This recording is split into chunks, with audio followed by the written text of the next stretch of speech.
Hello friends, आपका स्वागत है प्रेम सर कोचिंग सेंटर शोभनपुर में। प्रिय दर्शकों, आज का विषय है ज्ञान की चर्चा।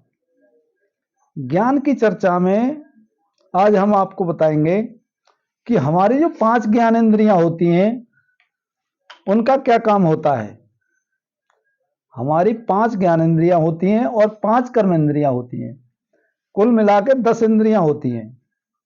तो 5 ज्ञान इंद्रियां हमारी हैं आंख, नाक, कान, जीभ और त्वचा। ये 5 मनुष्य की ज्ञानेंद्रियां होती हैं। इन पांचों के कारण मनुष्य अपने असली मार्ग से भटक जाता है। असली मार्ग से किस तरह भटक जाता है? जैसे आंख हमारी दृश्य का विषय है। आंख हमारी देखती है। अगर इसके सामने कोई सुंदर विषय, कोई सुंदर दृश्य आता है तो ये उसको देख करके हमारे मन को प्रभावित करती है। उसके बाद कान, अगर कान हमारी दूसरी ज्ञानेंद्रिय है, कान श्रवण का कार्य करता है। कान सुनता है और ये अच्छी की जगह गलत बात को जल्दी ग्रहण करता है। इसलिए ये भी हमें मनुष्य का जो सच्चा मार्ग है उससे ये हमें वंचित करता है। मान लीजिए सामने से एक टीवी सीरियल चल रहा है और उसमें यदि दृश्य दिखाई दे रहा है और आवाज हमारे कानों को नहीं जा रही है तो तुरंत हमारे कान, हमारी ज्ञानेंद्री हमारे लिए परेशान करेगी। आवाज क्यों नहीं आ रही, आवाज क्यों नहीं आ रही? अर्थात ये हमें असली रास्ते से रोक देती है। इसी तरह से हमारी जीभ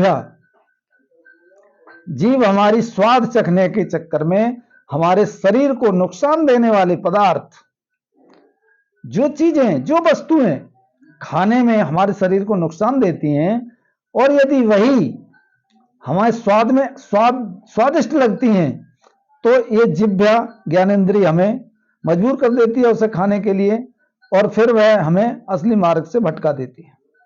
इसी तरह से त्वचा स्पर्श का विषय है और स्पर्श, जब आंखों से कोई चीज दिखाई दे रही है, दृश्य सुंदर है, आवाज भी आ रही है, फिर हमारा मन करता है कि हम इसको छू करके देखें। प्रिय दर्शकों, हाथी एक ऐसा जानवर है जो जानवरों में सबसे समझदार जानवर है और स्पर्श के चक्कर में अपने आप को मनुष्य के हवाले कर देता है।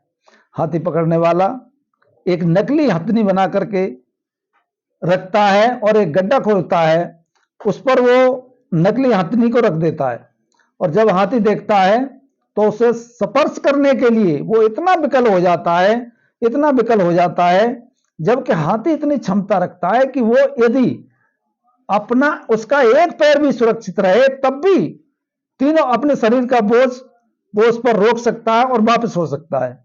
लेकिन नहीं, वो स्पर्श के चक्कर में रोक नहीं पाता और उस हथनी के पास जाता है और उस गड्ढे में गिर जाता है और हाथी पकड़ने वाला उसको पकड़ लेता है। तो प्रिय दर्शकों, ये सभी विषय हैं और ये हमारे लिए मोक्ष के रास्ते से भटका देते हैं। इसलिए इनका सदुपयोग करें, इनका दुरुपयोग ना करें। इनके दुरुपयोग से भंवरा गंध का विषय है। नाक हमारी ज्ञानेंद्रिय है, यदि इसके लिए अच्छी खुशबू आए, अच्छे इत्र चाहिए तो भंवरा जब देखता है फूल में बहुत सुगंध आ रही है, कमल के फूल में शाम के लिए जाता है और उस सुगंध में इतना मस्त हो जाता है कि शाम को जब फूल बंद होता है तो वो उसी में बंद हो जाता है, उसमें से निकलना नहीं चाहता। और जब शाम के लिए कोई हाथी या कोई जानवर आता है और उस फूल को तोड़ के कुचलता हुआ चला जाता है और भंवरा उसमें मर जाता है, जबकि वो इतनी क्षमता रखता है कि लकड़ी में भी छेद कर देता है, लेकिन उस गंध के कारण, गंध के विषय में फंस करके वह भंवरा अपनी जान दे देता है। इसलिए प्रिय दर्शकों, अपनी इन 5 ज्ञानेंद्रियों का सदुपयोग करें। बहुत बहुत धन्यवाद।